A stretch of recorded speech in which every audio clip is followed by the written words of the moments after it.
The Voice of the Rain by Walt Whitman.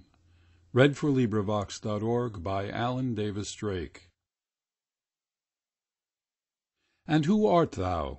Said I to the soft falling shower, which, strange to tell, gave me an answer, as here translated.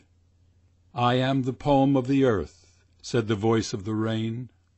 Eternal, I rise impalpable out of the land and the bottomless sea, upward to heaven, whence, vaguely formed, altogether changed, and yet the same, I descend to lave the droughts, atomies, dust layers of the globe, and all that in them without me were seeds only, latent, unborn, and forever, by day and night, I give back life to my own origin, and make pure and beautify it.